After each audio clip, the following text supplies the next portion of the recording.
What do most people misunderstand about discipline equals freedom? I don't know. I think it was pretty simple to understand.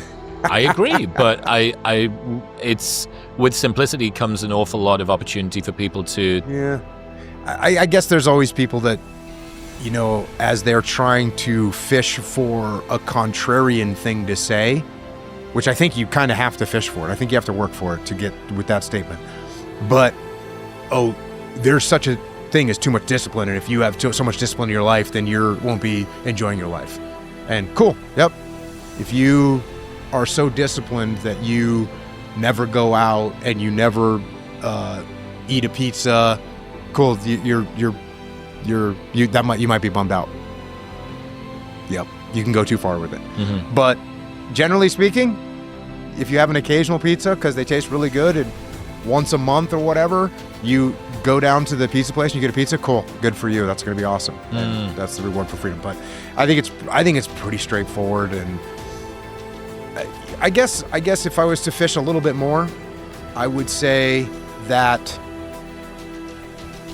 the idea that discipline is natural or it's innate. Yeah.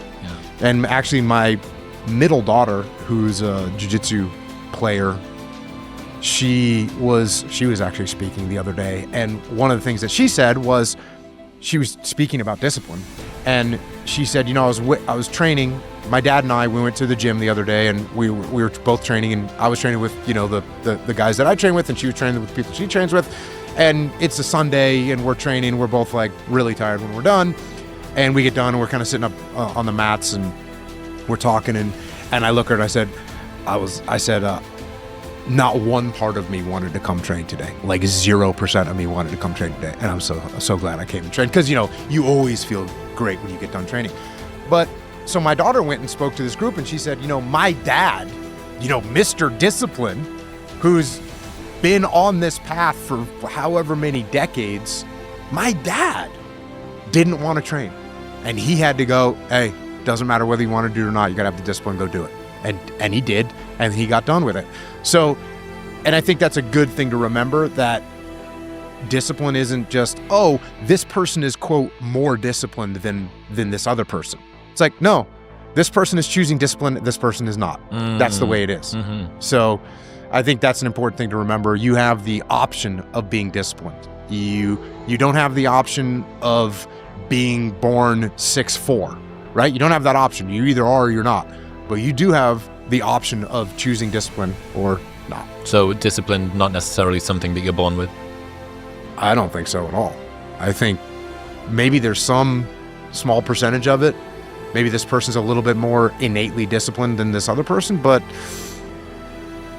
I think it's a choice. Well, how much of it's habit as well, and momentum?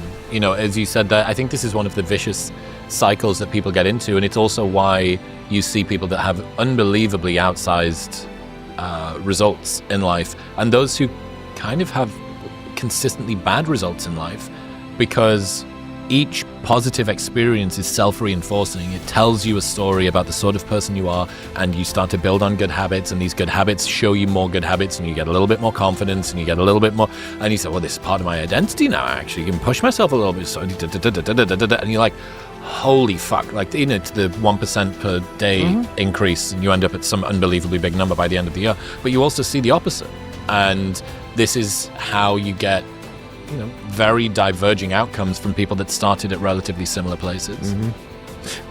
Certainly, and this is something that I've said for a while, and is discipline begets discipline, right? If you make a bad decision in the morning and you decide you're not going to get out of bed, you decide you're not going to work out, when you get to the office, the donuts are that much more tempting, and you're probably going to eat one. Whereas if you woke up early, you worked out, you got a little bit of work done before you even showed up to work, you show up to work, and now there's donuts, you're like, I don't need those right now. You just make better decisions. And Are you on the front foot today or on the back foot today? Yeah, exactly. And yeah, the compounding thing for sure.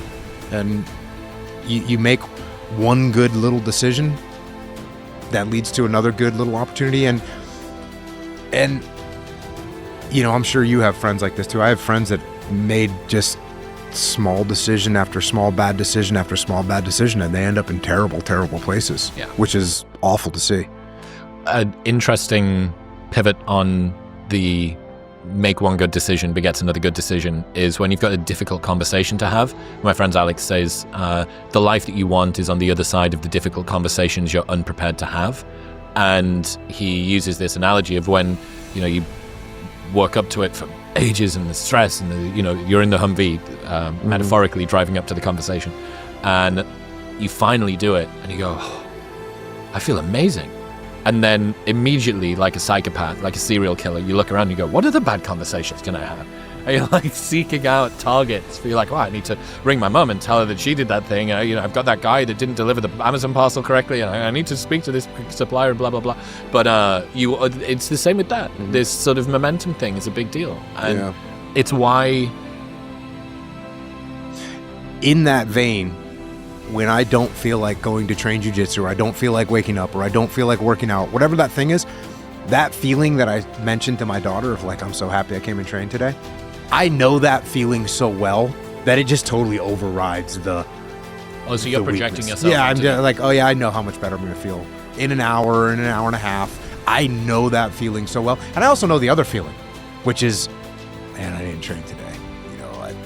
It was Sunday and I decided I needed a day off. It's like, no, train. I know that. And I think that is very helpful. What's still driving you now from a discipline perspective? Well, I mean, in jiu-jitsu, it's just, I love jiu-jitsu. Hey, and again, if you want to do something, how much discipline does it take? You know what I mean? I love jiu-jitsu. It literally takes more discipline to not do that. Yeah. Like you get injured and your arms, you can tell that your arm, every time you train, it's getting a little bit worse. It takes more discipline to be like, all right, I need to take a day off. You with the neck. Yeah, exactly. So, yeah, I mean, I enjoy doing these things. I enjoy working out. Do I enjoy working out every single day? No. And that's when it's like, oh yeah, but I know the results of the long run. And I think that's an important thing that I've talked about. And again, talked about this with my daughter, is like, if you give up a little bit today, like you can't get it back. Like if you skip a workout today, there's no possible way to get that back.